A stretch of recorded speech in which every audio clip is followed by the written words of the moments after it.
Right. Welcome everybody to another episode of Push to Talk.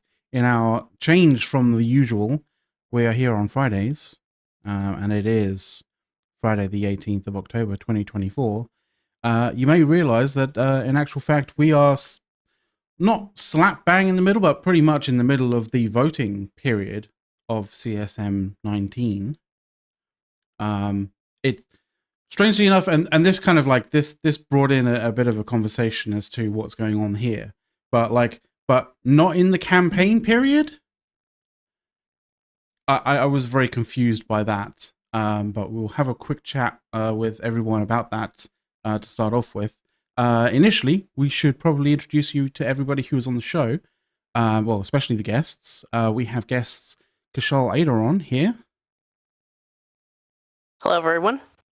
We have Mick, Fightmaster here. Hello.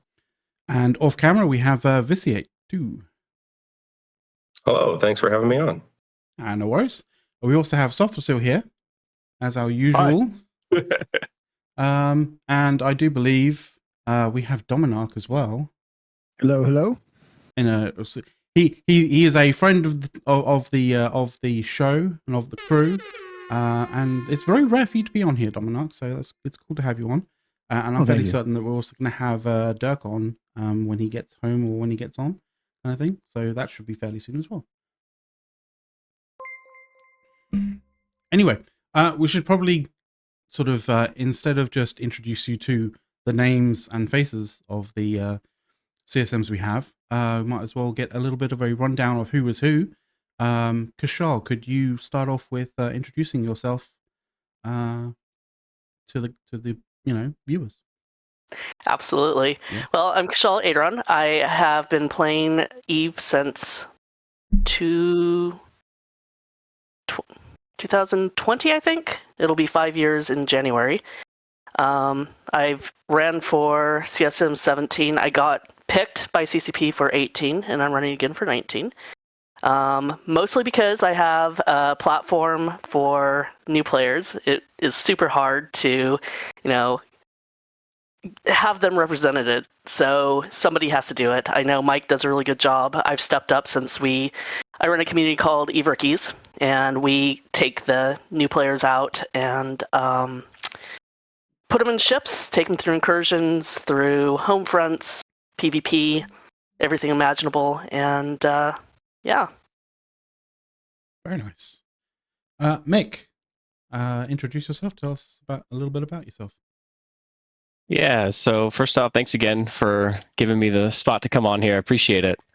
I've been playing Eve since 2009.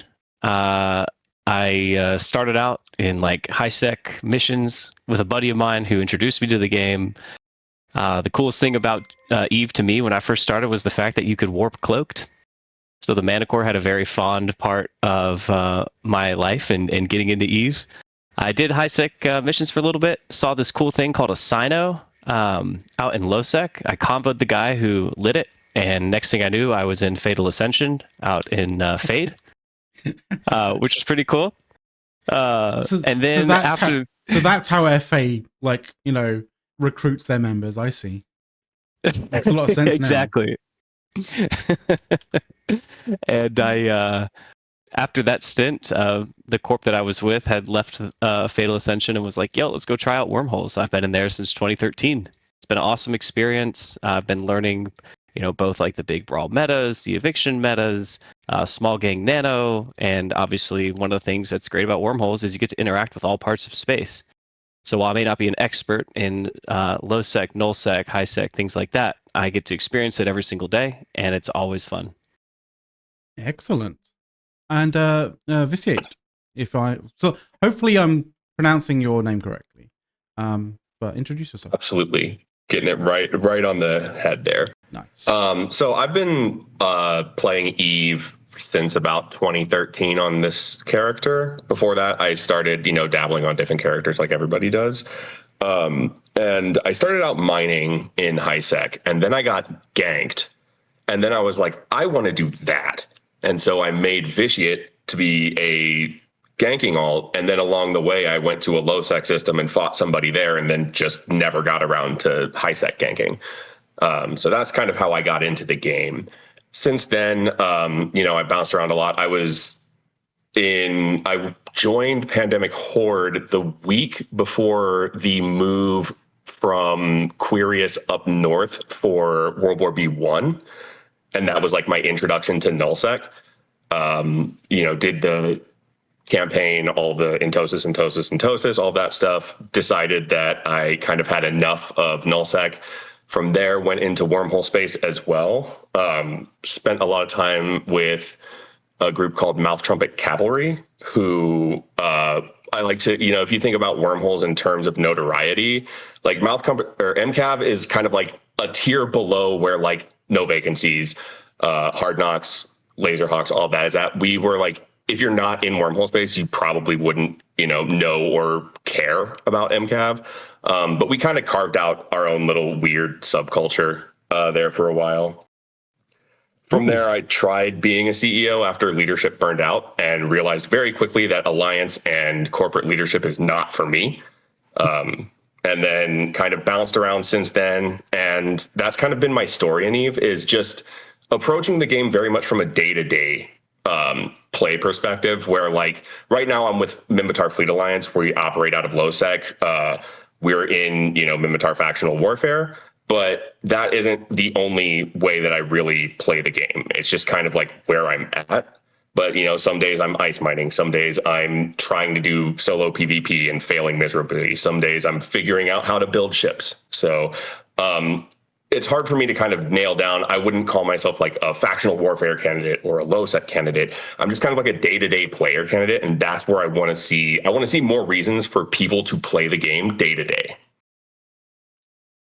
Awesome. Well, I mean, that'll definitely help with the, the game kind of surviving and thriving as such. Making sure that people enjoy the experience and don't end up burning out or not really engaging with the game initially, right? Because I don't think I'm the only one here who, when initially playing EVE Online, kind of didn't really connect with it properly first time. It took me a couple of goes, in actual fact. I don't know if anybody else had that kind of experience. I was literally hooked from day one. Not me. I tried it twice before. I rage quit both times. First time I didn't even get undocked. Second time I never got into a ship and something came by and killed me. And third time was a charm. Yep. Nice.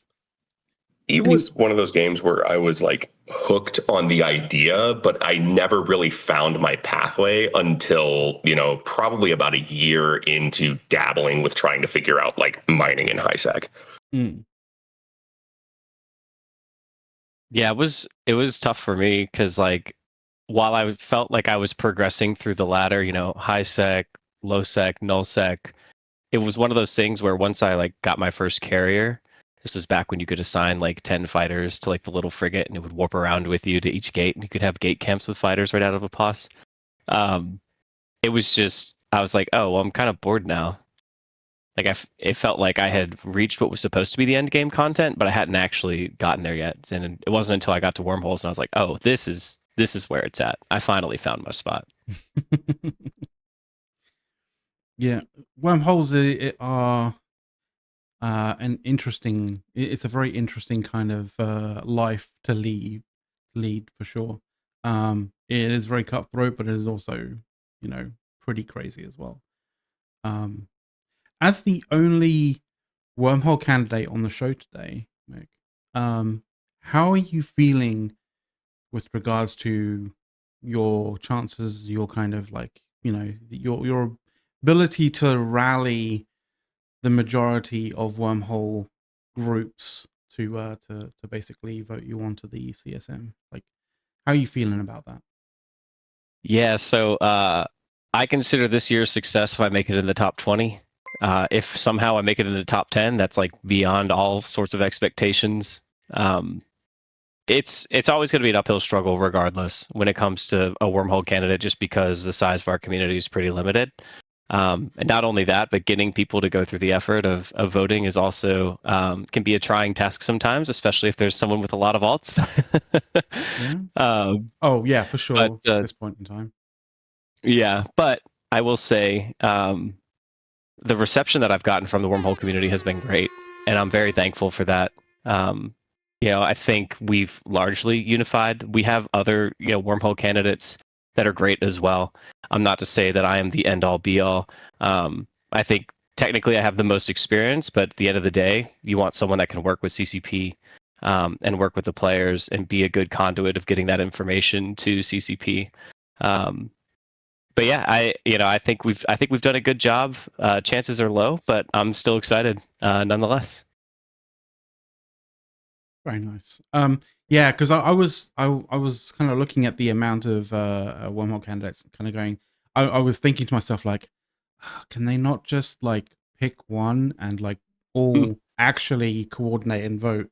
Because like that is the one surefire way that you guys will definitely get representation, on the CSM. And it's just like, when votes are split, like it's always a really tough call. And you don't have Brisk this time, getting in and going, oh god, I'm the wormhole candidate again. Yeah, well, did Init release their ballot? I'm not Did sure. Init back any? I don't know whether Init has released the ballot, but like, okay, technically you may see the Init ballot tonight, because I have one more account to actually vote, and I thought, hey, why not vote? Why not do it live, right? Oh, there you go. Cool. I'll have to keep an eye out for that. So there's that to come. Yeah, I think we'll see. We'll see how people do. But one of the things that's been great about the campaign experience, outside of I know a fair bit of groups in Wormhole space, having been there for over the last decade, and it's great because during this campaign season, I've really just been taking the time to meet with them, and the real opportunity there is to see what their opinion is of Wormhole space, right? What do they like? Mm-hmm. What do they not like? And what would they change? I like to call it my magic wand question. So if there's a situation where something comes up and they're like, oh, you know what? It'd be really cool if, I let them just have the conversation with the rest of their court mates and say, okay, why? Why would that be cool? What is there a problem that solves? Or is that just something that would be like a really cool thing to do? Regardless of how realistic or unrealistic it is, we capture it. And we start to notice a lot of trends that are forming over time. So it's been very, very cool to just kind of get the time to spend out there with the people and see like exactly what it is that they like about Wormhole space, because everyone's experience is going to be different. In fact, I'm meeting with Kshal's group tomorrow, and they're more new bro focused, and I'm going to be having a conversation with them about like, hey, this is your perspective. You're a new bro group. What do you like? What do you not like? What would you change? Just to make sure that all gets captured. So if I do get elected, I'll be able to have all that data to represent them to CCP. Excellent. Well, we should probably allow Kshal and Viciate to sort of like jump in with some FaceTime and some conversation as such. Dawn's here as well, but we are obviously not having the Dawn rule. I'm just here to listen. Yeah, so but you can always chip in, Dawn. But we should probably jump into a couple of good kind of questions. One of the main questions that I've kind of used in all of the shows, the CSM shows that we've done so far is, oh crap! Suddenly drawing a blank here. That's classic. That is classic. I'm trying to find the actual thing, the actual question in our like scroll back. Well, but it's while you're doing that, I wanted to kind of add on to the idea of like wormhole candidacy, and like what I want to see as someone is like I want to see more reasons to exist in wormhole space that are like more diverse. I see a lot of like very tall structures and very like tall kind of ideas in wormhole space, and I'd like to see that widen out and see more like more reasons for people that are like day trippers to day trip, or more people that are like interested in being a small entity having access to that. I don't know how that would work, but I think that that's something that could also should also be approached when we talk about like wormholes in CSM representation from a case-based perspective. I want to see more life in wormholes so that I have more reasons to go to wormholes. It's funny because we talked about the exact same thing last weekend about nullsec. We had a bit of a kind of like a time talking about nullsec in the last show.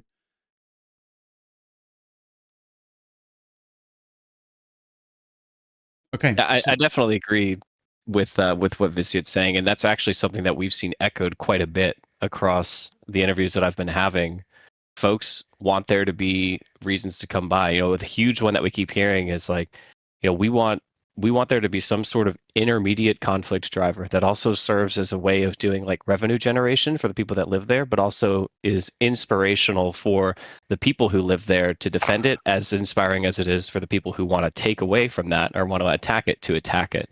So something that can really like kind of organically generate those fights, which right now in wormhole space, what we're largely seeing is ganks, small gang nano, honor brawls, evictions, and all of that is pretty much going to be either agreed upon or just kind of happens. It's nothing that is like a motivator.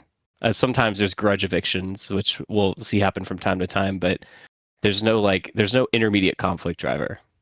That's what we'd really like to see if CCP were to be interested in developing that. Yeah, I think conflict drivers should be something that CCP is always, open to in terms of developing, right?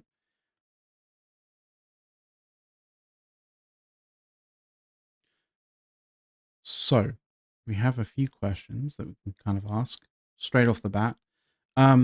We'll start off with something a little light initially, right? So we'll go from A to Z as such. In terms of what is your favorite cocktail of choice? Kshal. I like an old fashioned, especially if it's a rye.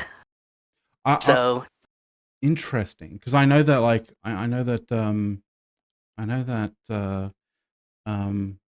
Brisk likes an old fashioned. I'm not sure whether he likes rye though. I would have to quiz him about that, but I think he's partial to an old fashioned as well. Mick? Sorry. Go for it. I was going to say we have a little distillery here in the Netherlands that does rye, and it is absolutely perfect. Very nice. Mick. Yeah, so kind of like Kshal, I like an Oaxacan old fashioned, which is just an old fashioned with mezcal. So that's kind of my go-to nowadays. Very nice. And Viciate.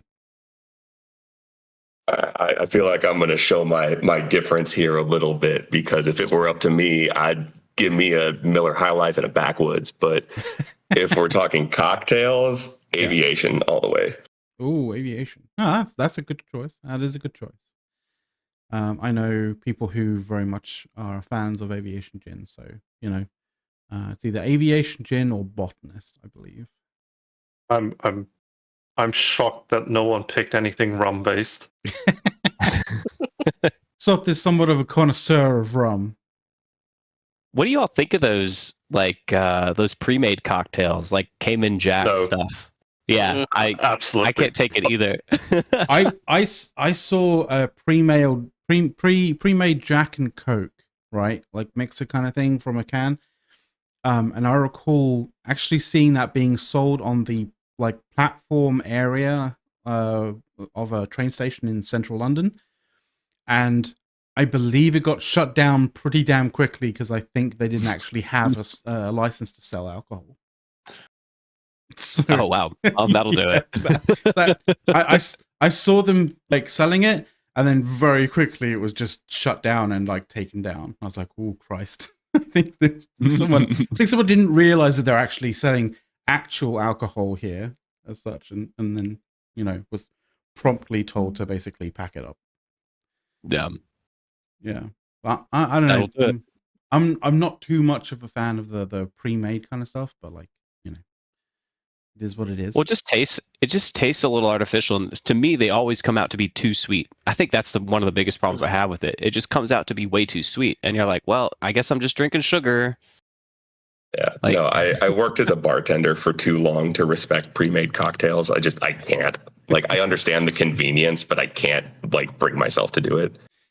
Yeah. But they even managed to screw up the Jack and Coke. Is it really convenience though? Like, if we're talking about Jack and Coke, come on. Yeah, the Slazers in chat is basically saying Jack and Coke is pre-made. Jack and Coke is just laziness, and I very much agree. Like, there's not exactly too much to be constructed there. Like, put Coke, put some Jack in a glass, put Coke in glass, done. Like, not too much there's not too much you can fuck up. But yeah, so let's get into an interesting and sort of maybe slightly challenging question for you guys. Kshal will obviously have a bit of experience on some of you, so that's kind of unfair. But I hope you kind of understand that in that regard. But let's go. Let's not start with somebody who knows what the answer to this might be. Viciate. How would you approach getting CCP to take seriously issues of your particular playstyle or your particular focus that you kind of are looking to sort of help or sort of change in the game, kind of thing? Either something that you care about or something that the people who vote for you kind of care about. So for me, obviously all of my answers are going to be speculation because I've never been inside, right, a CCP or a CSM meeting. So get that disclaimer out of the way. To me, it all comes down to communicating and speaking in a language that the CCP representatives at CSM would understand. And my best guess, or where I would start with that, is data, right? Data to me is sending out surveys. It's sending out doing town hall meetings or whatever and getting feedback so that when I go back to, the CSM meeting, instead of just saying, players be mad about this, I can say, hey, I had this meeting, this meeting, this meeting. I sent out these surveys and this was the feedback. This was the attendance. These were the things. So these are the metrics by which people are expressing or at least showing interest in what's happening. And this is the general sentiment based on me being at the meeting, right? It's not about me saying this should happen. It's about me saying this is what the player base thinks. Excellent. Okay.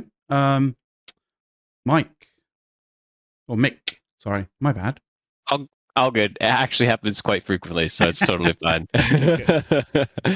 I think Viciate said it perfectly. Everything in terms of decision making has to have data to support it. Just being anecdotal doesn't really get you far. I've had the distinct pleasure of being able to call Mark Resurrectus. Resurrectus, one of my real life friends. He used to live an hour away from me. So we would have our own little town halls once a month, and we would just hang out and talk about Eve and how things were going. And obviously he had to be very protective about keeping to the NDA. But I just asked him, I was like, what is it like? What is the room like? What are some things that if someone was interested in doing this are good skills to have, are important in order to be successful? He said, first, you need to get it out of your head that you're going to be able to just do whatever you want.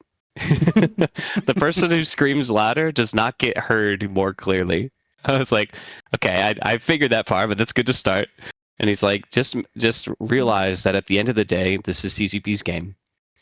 They have a vision for it. They have a direction that they're looking to go. If you have to make sure that when you're presenting problems, like Viciate said, you have to have data to support it. That's one of the big reasons why I've been having these interviews, because I want to be able to to compile this list and just say, this particular problem got mentioned this particular amount of times by groups that represent this number of players or this number of characters, and say this is something that we're seeing consistently as a result of X, Y, and Z. He also said that you can't just suggest a solution. They may ask you for what a theoretical solution would be, but you have to also realize that since they're the game designers, they're the ones that are going to tailor a solution that fits with that vision. And I think that's the most important thing in order to be successful when it comes to your parry of space is make sure that you basically trust that they're going to come up with a solution that fits their vision and also addresses that problem, even if it's not the solution that you had originally intended. That sounds very, very, a very holistic answer there for sure. And I having Mark there is a bit of a cheat. Well, he's a great guy, so I'll do it all over again. Anyway, yes, and on to Kshal. Kshal, yeah, you have the answer here because you have experience in this. How do you go about that? Exactly what Mick said is the best bet is to bring numbers. Go out, talk to players without violating the NDA, and just send out surveys, collect screenshots, spreadsheets, whatever kind of data. CCP absolutely loves it and eats it up. And then form it into a way that CCP can consume it and present it to them. And the CSM has, the opportunity during our meetings, but we're also given access to Confluence where we have our own sections and we can put things that, we'd like to see, like a wish list or these are the problems. And so we workshop there quite a bit. Yeah, I've seen a few kind of a few people on CSM ballots kind of like hoping and wanting back the sort of small kind of, the small sort of quality of life changes and stuff. That was something that I think was sort of spearheaded by CCP Karka, I think, right back in the day. The little things. Yeah, little thing kind of and, stuff. And what was I can't remember the name of that team, but like those were my favorite. Like if you saw a dev blog from CCP Karka, you're like, okay, there's a bunch of stuff that's about to get fixed. Yeah, exactly. It was always like, oh, Karka's like penned a dev blog. Oh, it's going to be a bunch of things that like I've been hoping and praying have been fixed. To be fixed. Totally unrelated. That we actually talked about small changes that I would like right before the show because I was being driven mad by renaming 300 ships. Yes, the burden on work for people doing corporate and alliance and maybe even block level logistics is pretty insane right now, and a degree of being able to help people in that kind of scenario, in that kind of situation, might be quite useful. But yeah, especially when it comes to naming stuff and moving and contracting shitloads of ships and stuff like that. So I think there's better ways of doing it. Sorry, go for it. Yeah. That's it. Like for me, like listening into that conversation, like it's almost, I don't want to say teachable moment's not the right thing, but like where you can kind of use it as an example, right? Mm-hmm. You can listen to that, and then instead of it being like, we should do this, and this, it's like, okay, how do I present this to CCP? We have problems with limits on contracts. We have problems with use of corporate hangers to do X, Y, and Z. We are seeing these problems presented by players in a way where like it's limiting and it's bottlenecking. Is this something that that CCP is like aware of? Is it something that CCP cares about? And the answers to those are whatever CCP says, right? Like that to me is the function of CSM. So one kind of an interesting sort of like twist on the initial kind of like actual legit question that I got, that I proposed to you guys, in this, and in the sense of, how do you get CCP to look at something that they may not be concentrating on as such? If the thing that you're trying to get them to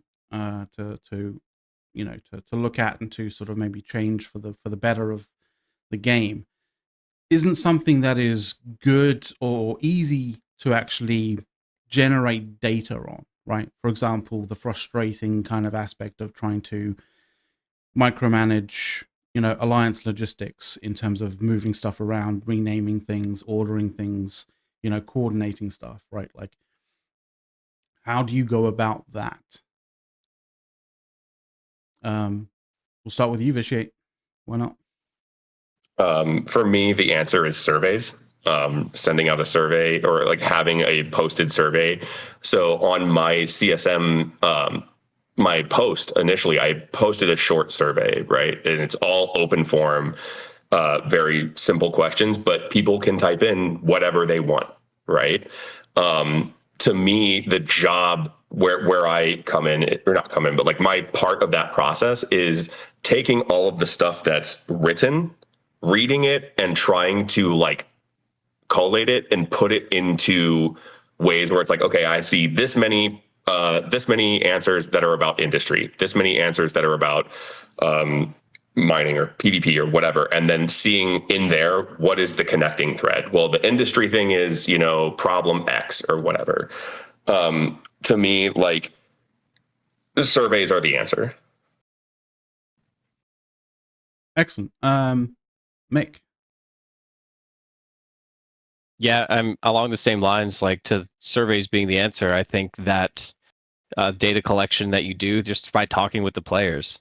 That's why I've got a document that's 26 pages long and 7,500 words long. people have problems with Eve. They also have a lot of things that they like about Eve, and I think it's important that the more background you can provide.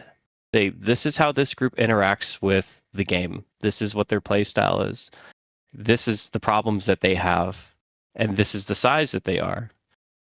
Being able to take that and say, do with this what you will, but if this is a priority to you, it's a priority to this amount of players, and it may or may not be a priority. That's the thing, is like the first question I would ask if I were to get into the room with CCP is say, what is your vision for the game, and then what is your vision specific to wormholes, because everything has to be tailored to that vision. You can't just be like, this is my vision of wormholes, and so this should be your vision of wormholes. It's like, no, they're the game devs. They're going to do what they want because they have set up that vision. And I think that's the biggest thing, is everything has to be tailored to fit within that vision, and then you start working from there. One of the things that I've been having in conversations with these groups is letting them know, like, hey, communication also very important. I think I spoke about it on my CCP interview for CSM, and I mentioned, if elected, I'd really be interested in forming this thing called the Wormhole UN.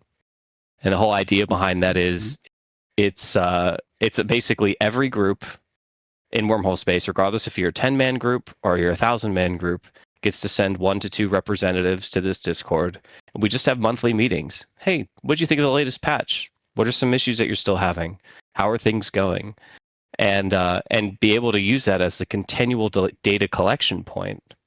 So then when I go to CCP, I could say, hey, we just had a meeting about this stuff. Obviously, I can't talk about anything that's NDA'd, but we could still talk about the game in its current state and say how we feel about the problems that they're experiencing. It was kind of cool, though. Right after we finished that interview, TCP, Lumi, and Swift were both very interested in that idea, and they asked that they be included. So another nice selling point about it is it gives those players, those groups, the representatives, direct access to someone at CCP to be able to kind of cut out the middleman, if you will, which I think is another great way of how CCP is staying engaged with their player base. Yeah, sounds very interesting. Something to have thoughts on that, but I want to get Kshal's kind of opinion on the question as such as well. So I've actually developed kind of a method to get CCP to pay attention to things I can't bring data. I am everywhere. I'm on Reddit. I'm in all sorts of Discords, and I take screenshots. So I actually capture players in real life conversations with their pain points, and I'll just take a screenshot and I'll just randomly post it where CCP can see it. And sometimes I'll just give a little comment about, oh, by the way, this is what they're talking about. Can you feel the rage coming through the message here? Like, kind Kinda, yeah. And I think the best success I had for this was early on this year when we had some problems in the incursion community with someone popping the mothership constantly. I had some players that were talking about home fronts because the incursion community kind of invaded them.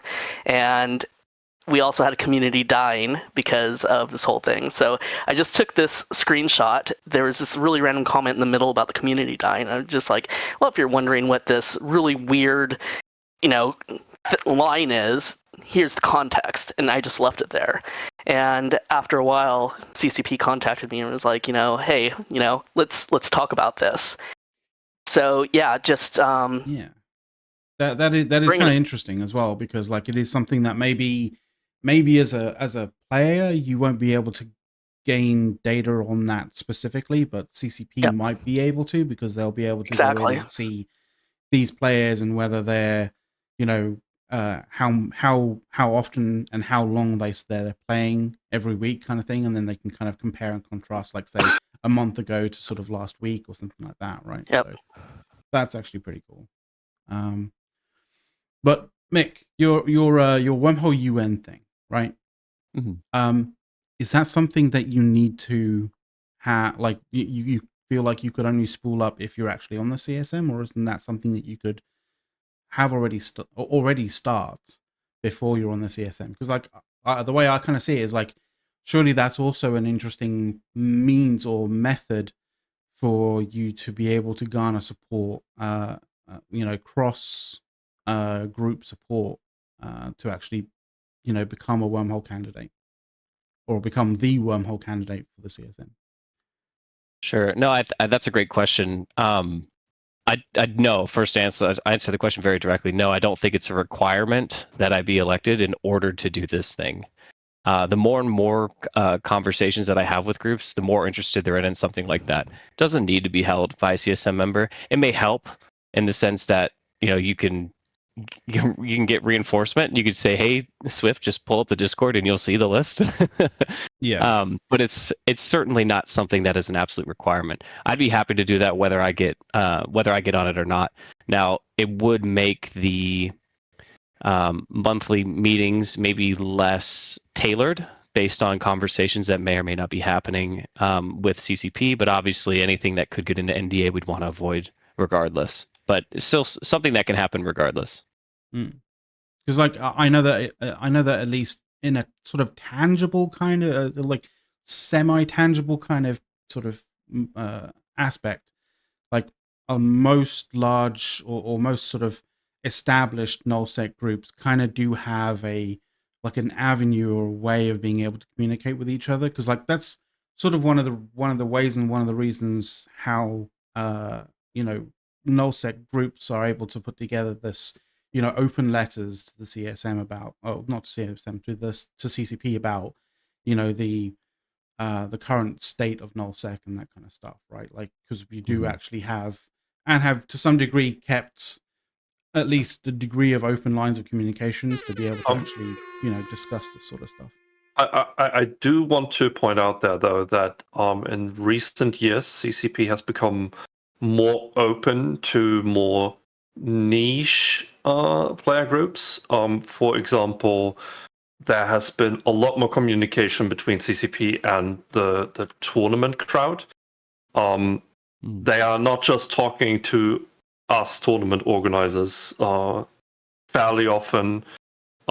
They do come to us for feedback directly, and we sometimes do things like town halls with CCP, where tournament players are invited to give their opinion on things, right? So it's not just limited to nullsec players these days. Yeah, that's great. I'd like to say, welcome, Eric. Hello. Yes. I'm surprised, actually, to be completely honest, that you're able to sort of join the show, because like, it is still like working hours as such in the US right now. So, glad to see you. I'm on a coffee break. That'll be lunch. Okay. Lunch, coffee break, something. But I have a question for you guys. We talked a lot about how you're gonna approach presenting something to CCP, how you're gonna get a point across, etc. But we all know that CCP in the end are the ones who make their decisions. So it can often feel like you're running repeatedly against a solid wall. How are you going to deal with that frustration that will surely be part of your job as a CSM? Mick, why don't you start? Sure. So, I mean, I work for a company that's on the larger side, and being let down is no surprise. You just it's one of those things where it's kind of like CCP's anthem that they came up with 5 years ago, HTFU, right? It's like if you're gonna run into rejection, sometimes you're gonna run into issues, you're gonna run into people either not caring or not listening to what you have to say. You can't take it personally. You just gotta kind of roll with the punches and keep moving and stay focused on your goal and do what you can, regardless of whether or not it's something that's a priority to them or not. So I could come up with a funnier answer, probably like I've been rejected so many times it doesn't hurt anymore, but that's fine. I can't think of something more clever. Also too close to the truth, right? Exactly. All right, Kshal. It is frustrating. It's very frustrating because you go to CCP and ask, I tell players this, and they're like, no. I mean, with the whole incursion thing, for 3 months, I had to give the CCP knows and is taking this seriously over and over and over again. And of course, after Equinox, I was at EVE Amsterdam, and even though I tried to hide, everyone found me about skyhooks and all the other good stuff. And you say what you can. You pressure CCP to give you as much leash as you possibly can take, and then from there, you just try to reassure players that you're doing your best and that the CSM are doing the best. There's really nothing else that you can do. Your hands are kind of tied. All right. Viciate. Am I allowed to cuss? Yeah, of course you can. Just don't. Fuck no. No hard R's. Let's put it that way. And definitely no hard N's. Yeah. Let's put it that way, all right? No, my thing is like... So I don't know if y'all can tell by talking to me, I talk a little different, but like, if I feel like I'm running into a wall, I'm gonna stop running into the motherfucking wall. Like, I'm gonna stop and ask, hey, where's the gate? Where's the door? Like, how do I start the conversation? That's fair. Yeah. I think you want to look for a window, not for a door. The door's usually for leaving. Well, and entering. That's fair. I guess I'll look for the window and hope they don't show me the door. Yeah, that's better, yeah. Sometimes I feel like I'm in a room that has no windows and doors. How did I get into this box? Yeah. To some degree, I don't know whether this is sort of somewhat like related to that kind of feeling or not. Kshal, you could probably sort of speak to this better than most, but like when it comes to CCP releasing something that you feel like you haven't, that they like basically just have completely ignored feedback and stuff like that, or have provided you guys with a degree of feedback with how something should be, and then it transpires that it's definitely not how they claimed it to be, as it were. How do you go about kind of dealing with that with the people who look to you to basically help steer the ship in some way, shape, or form, and how do you kind of like deal with that kind of working relationship with CCP? Yeah, as far with obviously without going, without saying anything NDA breaking. As far as dealing with CCP, I guarantee that we have gotten blindsided a few times. for CSM 18, and it's just going to CCP and saying, hey, you guys told us that it was going to be like this, and then, A, B, C, D has come out. This isn't cool. You need to go and the messaging has to be better. And a few times we managed to get them to go and do clarifications and talk to the players and try to clear it up. And sometimes they've just been like, this is how it is, and we've just had to deal with it. And as for the players go, I think all of us have said that, we didn't know this was coming. This wasn't told. And I don't know if players actually believe us or not. But and we're working on it. We're trying to find out more information. We're trying to get CCP to talk to you more. Give us a minute. And that's pretty much how I've gone with it. Awesome. I understand that it's that kind of question is not really something that Viciate or Mick can kind of like speak to as such. So slightly different question in that regard. It is sort of like, of the things that have been kind of introduced to the game kind of recently-ish, like what of those do you kind of feel have been kind of point of contentions between CCP and the CSM? Let's go with Mick first. I was gonna say, I think you can probably flip a coin between me and Viciate and get the same answer. Probably, but yeah, I was just interested in your perspective. You guys' perspective. Sorry. Well, I did want to actually. I'm curious, so I will answer the question, but I wanted to ask Kshal something as a result of what you'd said. So, for example, and this is what I'm going to talk about, the easy one, skyhooks, right? Mm-hmm. We saw skyhooks get released in their original form, and whenever they were out, people were finding fights, they were finding content.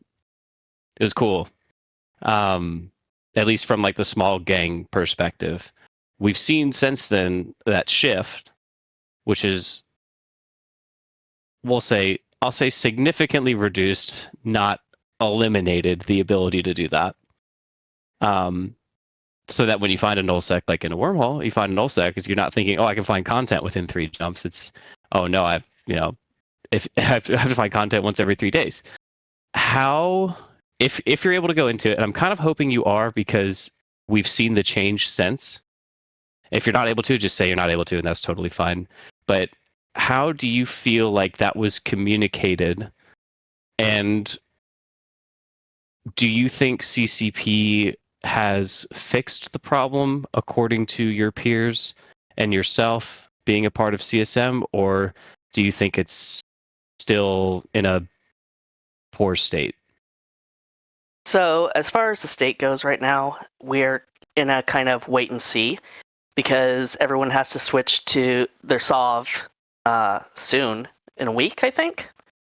And in theory, there should be a lot more skyhooks that are rateable as everyone switches over. So the scarce content in the beginning, if nobody has it on. So it's kind of going on that theory that there's going to start being a lot of content, and maybe the complaints will go away, and if not, CCP is willing to look at it. So, but that's kind of what we're betting on right now. And as far as the communication to the players, I think it's been pretty rubbish on why this has happened. But as it has been explained to me by all of my null colleagues, is would you like to be pinged about every hour that someone's attacking something? Would you like to have your Discord going off all the time? Probably not. So something had to happen with this. Whether it was the right thing or not, that's up to CCP. But yeah, that was the reasoning for giving it a timer like this, is just, nobody wants to go and have to defend something 24 hours a day. Mm-hmm. Yeah, there's not defending something 24 hours a day, but there is something, there is probably a point, a sort of a good kind of middle ground with obviously the sort of the vulnerability window going on. But like, I have my own sort of issues with vulnerability windows as such, and the kind of means and the methods as to whether that just reinforces time zone tanking or not. I don't know how you guys feel about time zone tanking specifically. It would probably be a good thing to actually kind of go through and get you guys' as kind of like perspective on time zone tanking specifically and what could potentially be done about it. I don't know if you guys have any thoughts about it as such, but let's start off with Viciate. I'm sorry. Are we on skyhooks or time zone tanking? Time zone tanking. I mean, skyhooks kind of play into it a little bit to some degree with the vulnerability window, but like, yeah. So I think what I could do is kind of lump all of this into the idea of an asset and a content driver, right? So from the low sec perspective, groups like, Fleet, I don't know, other group, maybe Big Ab, other groups that were running around, we saw skyhooks initially and we saw content driver. We saw go steal, get fights, content. I don't have a lot of current points of contact with nullsec, which is, that's on me. But like, to me, I would imagine from a nullsec block perspective, you're seeing asset, right? There has to be a balance between asset and content driver. And what I'm seeing is a lot of times when things happen, they shift so far in one direction or the other of either being too much content driver, not enough asset, or this is an asset that doesn't drive content, right? Time zone tanking falls into that. And to me, it's hard to balance because there's so many different issues. Like, there should be consideration for the fact that you shouldn't have to be logged in 24/7 to defend your space.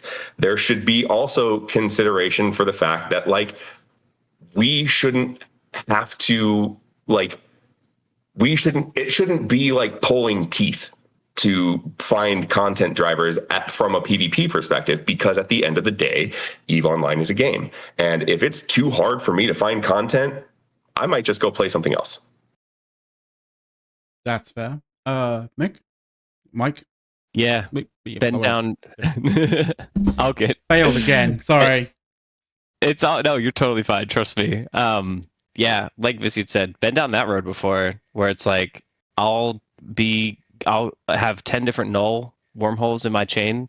I'll go out every single one of them and they're all dead. And there's no way that I can make people come to me. And I'm not going to sit there and reinforce a citadel out in nullsec just to see if maybe somebody will come, right? Like, it's like I'll just log off and play something else.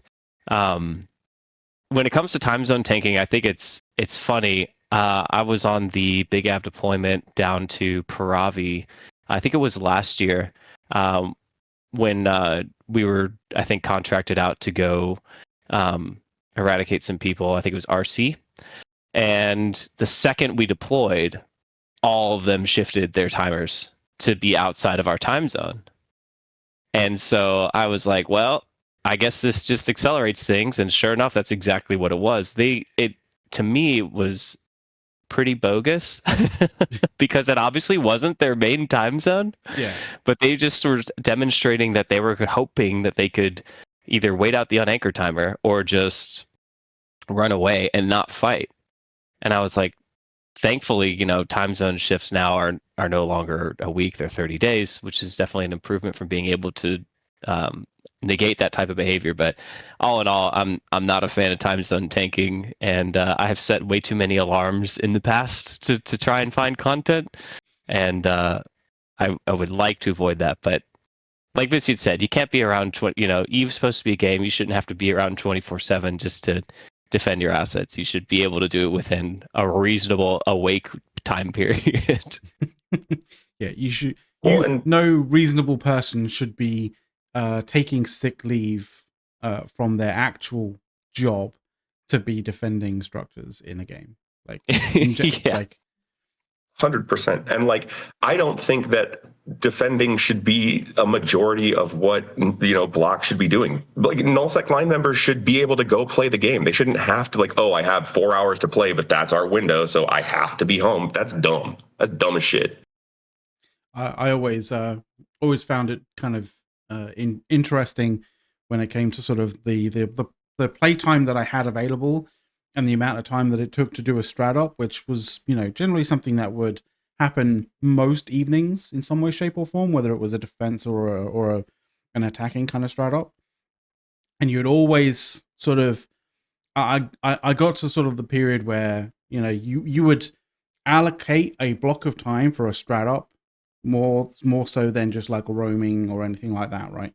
And strat ops, in my experience, have always been kind of in the region of 3 hours, right? Which is a big chunk of that 4-hour time slot as such. And of course, that's if kind of everything goes smoothly. If it escalates and goes kind of crazy, you could end up like 12 hours into, a BTEC-R / situation or M2 / situation, right? So who knows? But like 3 hours as an allocated thing, just to sort of do one, to help out with your alliance in a sort of 4-hour slot of enjoying playing games is quite an ask. What? Sorry, go ahead. Okay, so my question would be, like, as someone who I assume to some extent enjoys doing strat ops, like, is there a point of contact where you feel like you can talk to someone about, here's something we can do to improve the strat op experience, as opposed to here's what we can do to like mitigate the badness? I mean, there's a degree of mitigating the badness. Like a lot of the strat up sort of experience is very much kind of like has a degree of similarity to like IRL military, I guess, like the whole hurry up and wait situation. I don't know whether that can actually be improved in any particular way, shape, or form, because it's all dictated by how your enemy kind of moves, and when your enemy decides to make a play, or whether they are deciding to actually like form up for a defense or an attack, that kind of thing. So I don't know whether it's like solvable, if you know what I mean. But yeah, it all plays into sort of the idea of time zones and the sort of limited availability of time for people to play, and whether that's a good structure to go with, or whether there should be a little bit more play in on the sidelines of that particular kind of time zone, as it were, right? The reason I ask is because I think a lot of times from a day-to-day, like a line member perspective, strat ops are seen as these things that like you have to do, right? We have to do this thing. We have to defend this structure. We have to do, as opposed to like, it seems very inaccessible for someone who would be interested in the strategic elements of EVE to find an entry point. That's something I don't know about. I just think that like strat ops should be something that like, that's a way you could make the burger wider by embracing like strategery in the game and making it like, I don't know if I'm making sense or not. I think I kind of see where you're coming from in terms of like the whether it should be a forced content thing, or whether it should be something that like should be or could be kind of softened a little bit on the sides in terms of the scale of consequences that happen if you fail a strat op, or if you don't have enough people to go on a strat op as such. Like I guess I think is that kind of where you were kind of going with it to some degree? I think what I'm more like, my question is like, would people want to see more reasons for strat ops to be fun, or more reasons for strat ops to not be as important? Because that's like, those are two different avenues by which you can look to improve strat ops. And I think that like they don't necessarily interact with each other that much, but like you have to start, I think, higher up to solve these problems if you want to solve them in a long-term way. I think a big factor there is strat ops in general can be more fun depending on what the other side is doing, right? And if it's not sustainable for you to keep fighting every day, then of course you are not gonna fight if you're not absolutely sure you can win, right? That's why we see so many fleets docking up and not going to the fight at all these days. There's also another angle, and I don't know whether this is an angle that kind of could be something that is appreciative in terms of allowing the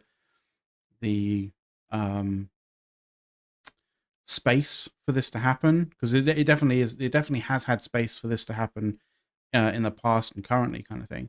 Is a lot of the times when it came to stratops, especially long running stratops, what you would have is maybe the gameplay wasn't that enthralling, that kind of exciting as such, but you would every so often, and it obviously depended based on the alliance that you're in. You quite often had an FC that was actually really engaging and really entertaining as a individual, right? You just miss me yelling at people. Come on. There's also that,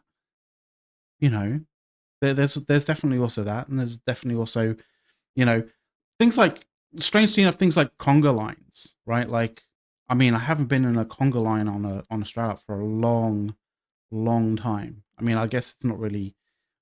Was it ever actually useful or like strategically kind of viable in any way, shape, or form? I don't think so. But like, it's almost like we made our own fun on stratops, even if the game wasn't particularly engaging in that kind of sense. And I kind of wonder whether if you like push so far into the game being engaging all the time, you kind of lose the space for that kind of originality to occur in the game. We need to bring pauses back so we can conga line around. I mean, did I say that out loud? I'm sorry. Most things you can conga line around. Like, most things are a point in space that you can orbit. So, like, to some degree you could, but one of my favorite memories from stratopping was. Oh, go ahead. No, go for it. Go for it. I was gonna say, one of my favorite memories from stratopping was we were in carriers back when carriers were like viable, and we were conga lining around a low sec station, and people were playing chicken with self-destructing their carriers. And I'd have to go looking through my stuff, but I have a clip of someone who didn't stop in time. Their Nidhogger self-destructs, and you just like the calm explosion of people laughing and just like enjoying the shit out of like someone's goofy mistake was like, that's so organic, and you like, that's stuff that I want to see. That sounds like a standard Fatal Ascension fleet, yes. I may or may not have done that in a golem inside an ESS once. May or may not. Nobody can prove it. I mean, yeah, there's no I'm going to have a look at can't prove it. I'm going to check out Zekiel, see if I can find that. Yeah, the zero. What was zero it someone said golem. earlier in chat? The logs show nothing. Mm-hmm. I have no recollection of that, Senator. As is always the case, we have conversations that veer into random tangents and go down a fucking rabbit hole. I have noted that we haven't gone to Kshal to sort of get her perspective on time zone tanking and that kind of thing, so I want to bring it back to Kshal. Yeah. What's your perspective on time zone tanking? How do you feel about it? I don't set my time or my alarm clock for anything. I told my leadership that decided to go and get us a wormhole and put down a structure that he better put it in the right time zone if he wants me to ever show up. I hate it. I think that it's there. Yeah. Unfortunately, it's just been recently that I've started dealing with it. My gameplay isn't having to do with structures. It hasn't having to do with going and attacking anything. I'd rather be in high second adventure with a civilian miner, destroying a rock than bashing a structure. So, but if people are sitting there saying, how can you be CSM when, you don't deal with this? I have 11 other people sitting next to me that, have opinions and are experts and can tell me, why should I care and why should I, look into it a little bit more and try it out, which is why, I've gotten a little bit more involved. That's actually a good point, talking about the people sitting next to you. We talked a lot about your interaction with CCP. How do you guys feel about your potential interaction with other people on the CSM? Oh, good point. I'm not going to pick someone here, just like... Pick me. It's a conversation. Come on. I'll go just because this question actually came up the other day. I was talking to a wormhole group. They're like, "What do you think about the other CSM candidates?" And I was like, "Good luck picking just 10." Because with the amount of interviews that I've listened to and roundtables I've been a part of, there's a lot of very, very good candidates that represent all different areas of space, all different levels of experiences. It's overwhelming, honestly, to say the least. And I could happily say that if I was elected to CSM, then I am very confident that it'd be easy and enjoyable to work with those folks. Yeah, I mean, I just did 27 interviews of, my fellow candidates in like a week and a few days. So it was incredibly hard to come up with a ballot. There's a lot of people I would dearly love to work with on CSM 19. As far as CSM 18, I've been very lucky. Everyone gets along very, very well. Everyone are very good listeners, and everyone is pretty good talkers. And that's really what I think that the CSM needs, is people that can lead when it's time to lead and listen when it's time to listen. All right. Viciate, any opinions on that? I mean, I don't think that anybody running for CSM would be running for CSM because they hate interacting with other people and like being friendly. That being said, I do want to kind of like highlight a thing that would actually be a challenge for me, right? I have a lot of like social anxiety and like, a lot of things going on, right? So for me, those things are challenges, right? How do I square that circle of like being able to interact with a group of people that I don't necessarily know and have never met face to face, and like my ability to be effective without rambling like a doofus? For me, those answers are like boundaries. I try my best to be cordial and nice and friendly to everybody. I understand there's a potential that I won't get along with everybody. And if I don't get along with somebody, I like to think that I'm enough an adult to like, okay, how do we still work together in this thing though, right?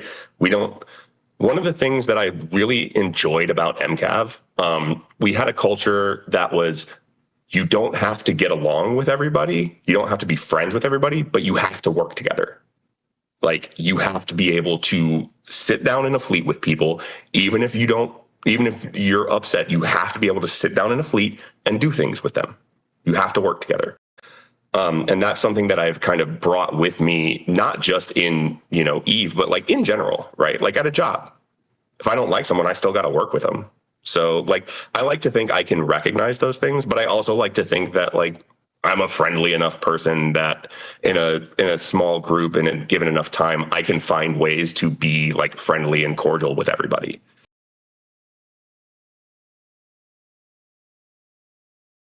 Yeah, honestly, I think this is why CCP sends the CSM to Summit every year, is because when you have to sit there in a small room with, 11 other people day in and day out for 5 days straight, for like 8-9 hours a day, and then you're hanging out with each other at night, and you're spending every waking moment with each other, you kind of just learn about everybody, and you kind of learn how to interact with each other. So it's kind of like a crash course for the rest of the year. Is the sort of like, for want of a better phrase, spooling up of understanding how everything works in the CSM quite a lengthy process, or is it actually quite quick to happen? Kshal? Getting everything onboarded, I felt like it took forever for CSM 18. And I've heard various things for past CSMs, so I think it's different for each CSM. But once we got, onboarded and we got going, we had Summit pretty quickly, and then it just went from there. It was, kicking it off and just running with it. I mean, there's also new people on CCP's side of the CSM, right? Yeah. For example, Mark. Yes. Yeah. Let's go, Mark. Who is very busy right now. So, yeah. And you have CCP Lumi, who, when we were in Iceland, had just been onboarded as part of his community. So, oh yes, CCP Lumi is great. Shout out to CCP Lumi here. And there was actually quite a few new developers that were there as well, that were just, this is their first time interacting with CSM, and kind of... What is this weird sort of player advocacy group thing that you have going? This is weird. I've never experienced this in a game development environment before. Like, how did they deal with that? They actually thought it was pretty cool, and they would seek us out on breaks, and a few of them came at night when we were hanging around, drinking at the bar and stuff like that. So they thought it was pretty cool. Excellent. I'm glad to hear that, to be fair. In a change to the serious aspects of the conversation and the questions as such, we're going to ask a bit of a sort of well, I wouldn't say slightly silly question, but like, if you're going to a restaurant, right? And I'm going to assume that everybody here would order a steak in some way, shape, or form. If you were ordering a steak at a restaurant, how would you have it? How would you order it? Viciate? For me, I usually go mid-rare. That's just how I like it. It also depends on what cut I'm getting, but I'm usually getting a KC strip. So for me, KC strip just is best at mid-rare. Interesting. Okay. Mick? Yeah, so have you all ever had those, like, the Kona crusted fillets? Do you know what I'm talking about? Kona, Kona. I don't think I have heard of that one before. Basically, it's like this charred coffee bean or something coffee related that they like sear it in, and it's just it's so delicious. There's like only a couple places I know that have it, but anyways, one of those, and then there's two hacks that I've learned in terms of how you're supposed to order steak. Assuming it's a nice place, you're supposed to, when the server asks you how do you want it cooked, you just say whatever the chef recommends. And then when they bring you the dessert menu, if they have standalone cookies, like just cookies, apparently you have to get those because they're like incredible cookies. Every time I've done those two hacks, I have never been disappointed. But yeah, Kona crusted filet would be my go-to. And it usually comes out medium rare as well. But sometimes the chef likes to go a little more rare. I mean, it depends on... Remind me after this is done I can tell you how to make that at home. Ooh. Oh, perfect. There you go. Yeah, there we go. I might have to share that in next week's episode. But yes. Okay. We have a cooking class next week. Yeah, because we don't talk about food on this show ever at all, as such. Like, I don't know what you're talking about. Yeah, exactly. Kshal, how do you like your steak if you do order steak, by the way? Mine is anywhere from rare to medium rare, and I come from a family in the U.S. that likes to make sure it's dead. And when I moved over to Europe, my husband was like, "You shall never have well done ever again." I shall teach you the ways. Yeah, I will teach you the ways of your beef. And yeah, so I really enjoy, medium rare. But if it comes out more rare, it's not going to hurt my feelings. Fantastic. We are in the last 15 minutes of the show as such. I'd like to basically kind of ask each of you in turn as such, if anybody wanted to like get in touch with you or like, find out more information about you, and what your kind of what your stances are on things, or just like read up more about like how, like what your kind of focus is and stuff like that on your CSM 19 sort of tenure, and what you hope, or what you hope to sort of want to achieve, or whatever, like that kind of thing. Like where would they best be able to go and find that, or be able to sort of get in touch with you, that kind of thing? Let's go with Kshal. Yeah, like all of us, we have our forum thread where it's kind of laid out.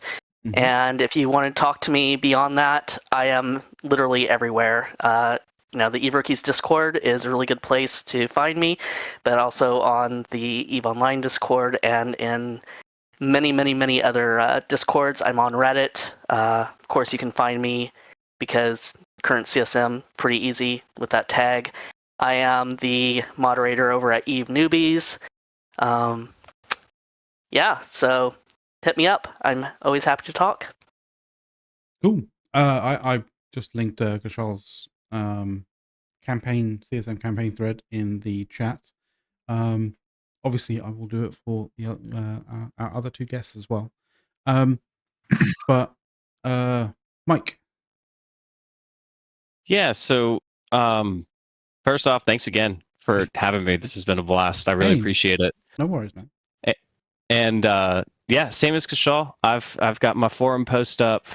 In there, I've got listed like pretty much where I stand on everything. I do ask that if you're interested in setting up some time to have a meeting with me, whether it's about wormhole space or how you play the game. It's largely been wormholers so far, but I've had a few low set groups in there as well. Set up some time with me. Meetings usually last about an hour and a half, and it's just a conversation. What do you like about Eve? What do you not like? And what would you change if you could, and why?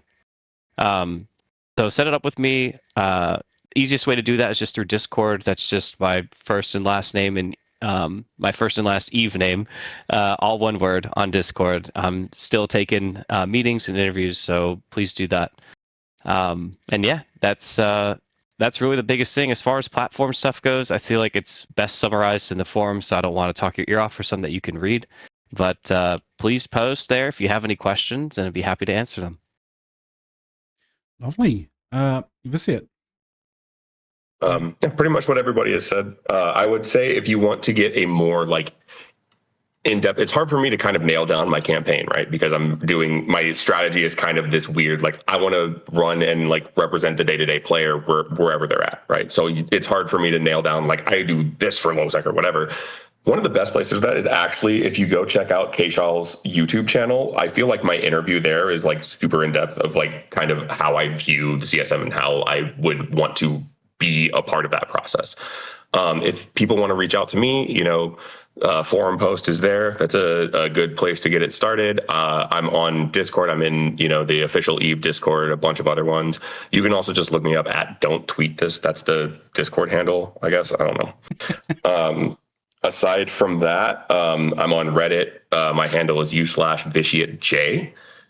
Any of those, I check them daily and try my best to get back to people within 24 hours.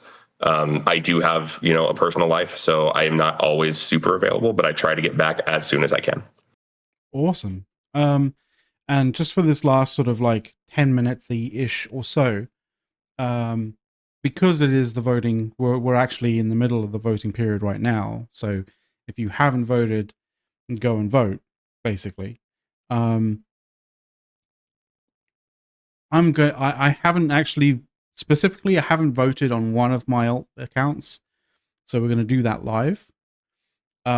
I'm just going to say right now that the people who I put into the preferences bracket have absolutely nothing to do with the performance of our candidates here on the show today, or the performances of any of the candidates that we've had on the show over the last sort of 3 weeks or so, 2 to 3 weeks or whatever. I think it's been 2 or 3. 2. I think 2. Yeah. But it may or may not be the initiative ballot that I'm going to be basically filling in, but it will basically show you the process of doing that if you're unfamiliar with it as such. But while I do that, do any of you do any Kshal, Mick, Viciate, do any of you have any questions for one another? When MCAV reform? Sorry? When MCAV reform? Viciate. MCAV will reform when there is like a diverse way to get there, and when I can get Tiny to stop playing Daisy. Yeah, where is Tiny? What's he been up to? He's playing Daisy and living his life, man. Like, good. It's a good way to go. It's a good way to go. So just really quickly, I missed the. Oh, go ahead. Just really quickly, if you want to figure out how to like get to the voting page, just go to EveOnline/news. You'll find the CSM 19 cast your vote now like news article. If you go to there is literally a link CSM voting page, and it will take you to the voting page where you log in. And then once you log in, you'll see this, and you'll see the sort of 1, 2, 3 kind of bits, like the first 3 kind of voting segments that you can submit a vote to, and you can basically just pick up and drop. It's essentially a drag and drop, and once you filled up the first 3, the next 3 will basically open up, and you can vote up to 10 candidates. So that's also useful thing if you have multiple characters. Once you fill it out once and you log into a different account, it will keep your ballot like you set it up the first time. See, I didn't get that experience, so I didn't want to say that specifically. Well, it should keep your ballot. Yeah, I haven't had that experience either. Maybe something for CCP to work on. I'm sorry then. Yeah. I know some people who have like 80 accounts. Yeah. Also, you can type in like partial names or in the search box, and it will basically sort it. So that's another quick way of being able to find somebody if you don't want to scroll, or find them in the matrix of candidates you have here. Anyway, another hot tip: if you go and open Notepad and you type in the names and put a comma behind each one, all 10 will just come up, and you can just keep copying and pasting that into the search for every account. Let me go. Oh, interesting.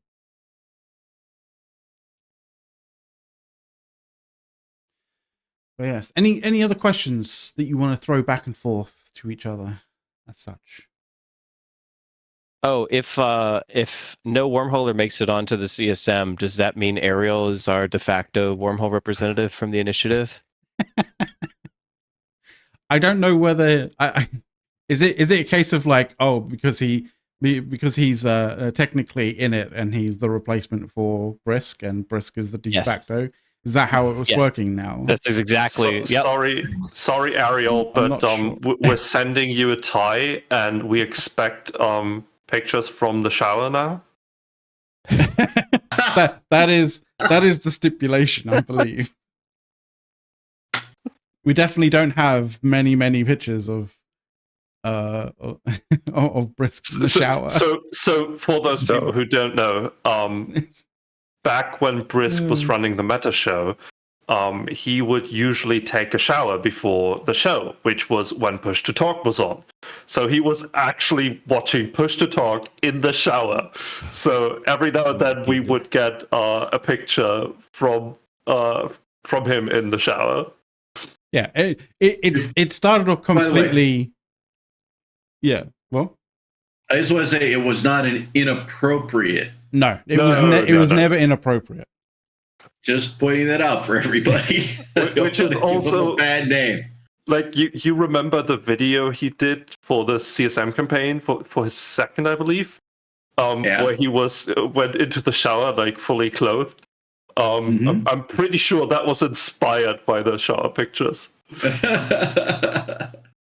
Also, by the way, just for CCP, the timeout for the voting kind of page is a bit too short, because literally you saw me on there like click submit vote, and it basically said I timed out. Oh, that timed out? Essentially, yeah. It was like, you're not logged in. Please log in. I'm like, I was logged in. Damn it. You're too slow. They're looking into this. Oh, that's good. Just get fast. Just get good. Just get good. Yeah. Well, I was being sort of, I was taking my time because the show, and enjoying you guys' conversation. I'm sure Mark is having the time of his life right now with both CSM election being on and the AT starting tomorrow. That is very true, and this is one of the reasons why. Yes, this is one of the reasons. Same for Zealous and Middle East. Well, this is one of the reasons why the show is actually on a day before it normally is specifically because the AT is on this weekend. Yes, make sure you guys actually tune in. Goons are still in. I believe Brave is still in. I'd like to point out that I feel like Fleet won the feeders because we fed the best. Also, you can bet all your channel points on a team you've never heard of and then lose it all. not that anybody's ever done that. No. And there you go. That's how you vote. You should have a little thing that kind of comes up saying your vote in your CSM election was anonymously registered. And as long as you see that, you know that particular account has voted in the CSM elections.